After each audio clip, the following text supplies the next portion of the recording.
Good morning, students. Today we are going to, in the previous video, we have started the chapter Language of Chemistry, and today we are going to continue with that. And the topic is how to write chemical formula of ionic compounds. So in this topic, basically we are going to learn about how we are going to write formulas of different ionic compounds. So you have to learn about the name of ions and the name of metals. Like you have to know that Na is a symbol of sodium and Cl is a symbol of chloride ion. It is a chloride ion, Cl minus. So here the two ions are present, Na plus and Cl minus. And the second one, MgCl2, here also two ions are present, that is one positive ion and negative ion is present, Mg2 plus and Cl minus. So if I ask you like what are the names of these compounds, so the name of the compound is NaCl is sodium chloride and MgCl2 is magnesium chloride. So both having chloride, sodium and magnesium, both chlorides are NaCl and MgCl2.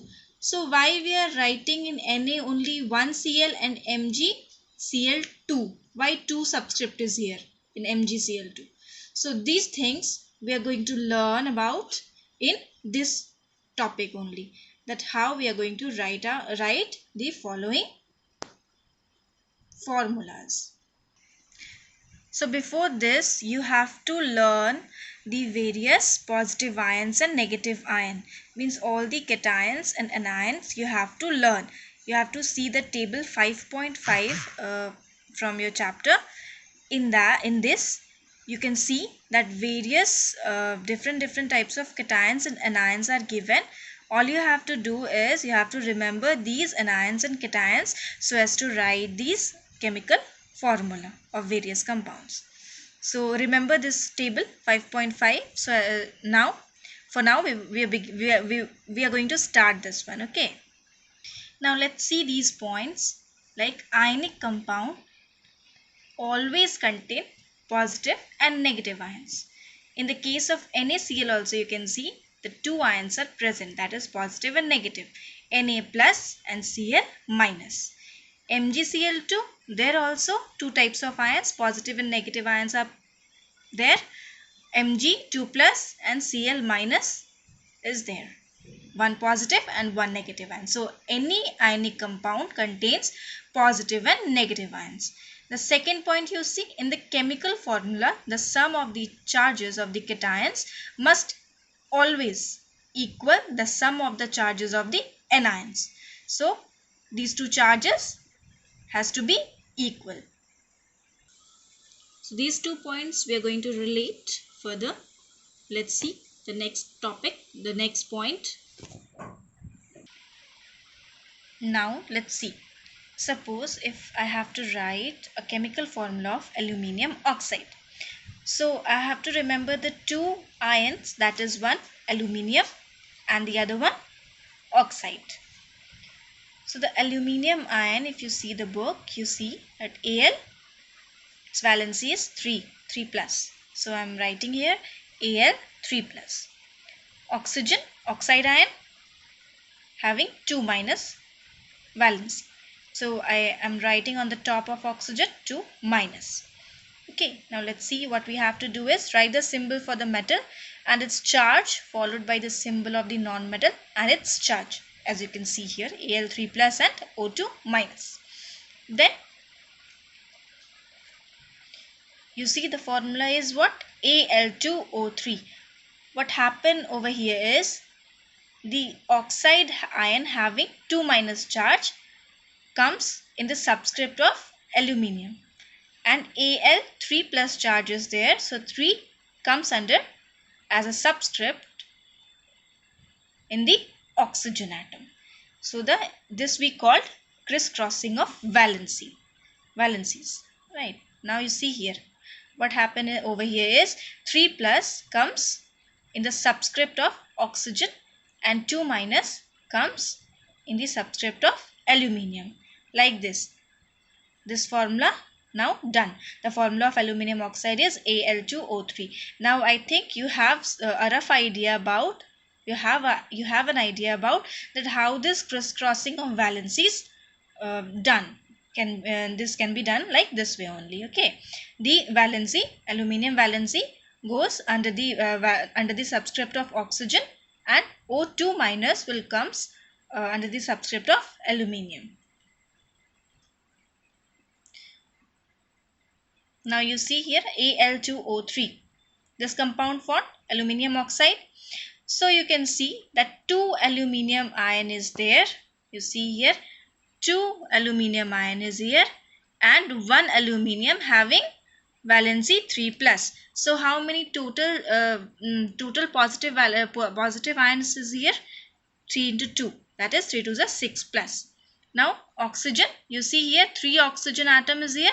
So 1 oxygen atom carrying 2 minus charge. So 3 into 2, 6 minus. So the second point you can see here, the second point over here is the sum of the charges of the cations must always equal the sum of the charges of the anions. Hence proved like this, 6 plus and 6 minus. Now this is all about writing chemical formula of ionic compounds. So in your book the points are given. Go through all the points which is given in the book. Like write the symbol of the cation showing the charge number on it. You can see here I'm writing here like Al3 plus, and so on. You read all the points which is given in the book. I have explained all the things. Now I'm going to write the chemical formula of these ionic compounds. So the first question is calcium carbonate. So you see calcium, you have to remember the symbol and valency of calcium. You can see in your table 5.5 that calcium formula, calcium Ca, and first of all you have to write the symbol of the cation. You know the cation ion is what? Cation is what? This is the positive cation. Cation is positive ion. So Ca2 plus is your cation. So you have to first write the symbol of the cation showing the charge number on it.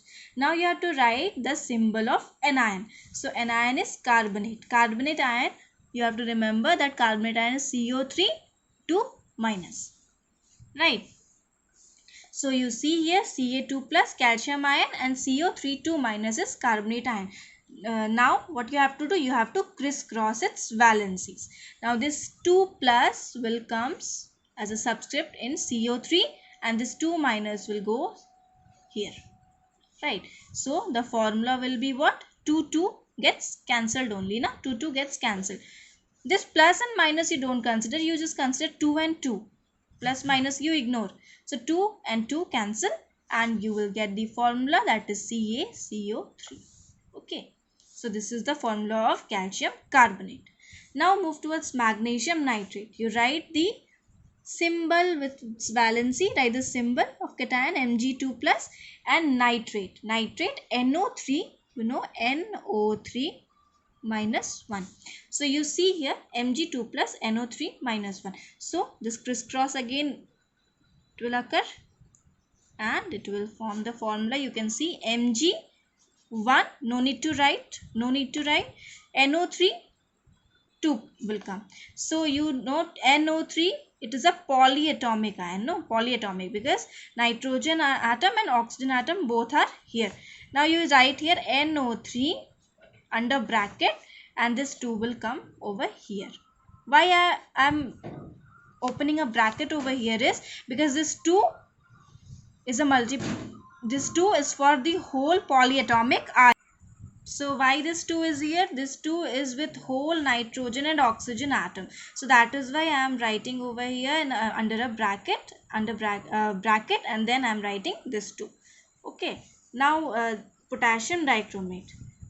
K, potassium is K and plus 1. Dichromate ion is Cr2O7 2 minus. Now again this 2 will come here and 1 will go here. The formula will be K2 Cr2O7. This is potassium dichromate. Now I'm going to write the zinc sulfide. So Zn2 plus. This is zinc ion, Zn2 plus, and sulfite. Sulfite ion is what? SO3 2 minus. Okay, this is sulfide ion. Again, this 2 will come here, this 2 will come. So no, 2 and 2 gets cancelled, and the formula will be ZnSO3, zinc sulfite.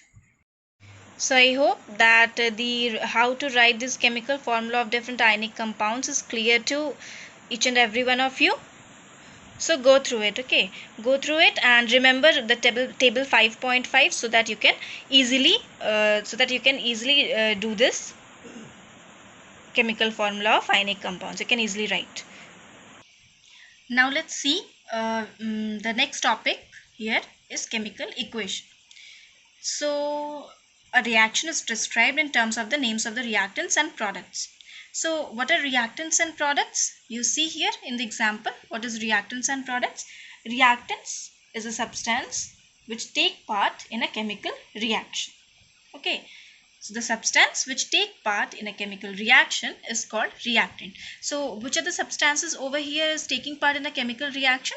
So the glucose and oxygen, these two take part in a chemical reaction. Now the substances formed in a chemical reaction are called products.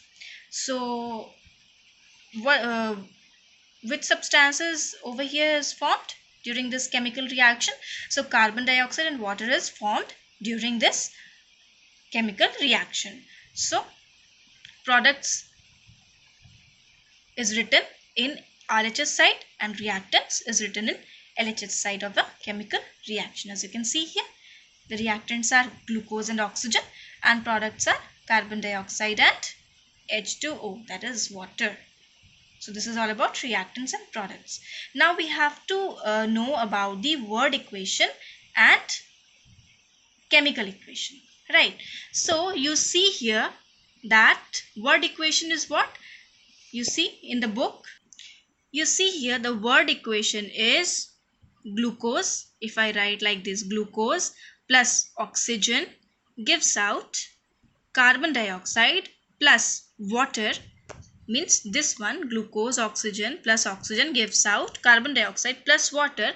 Now this we call word equation. But if I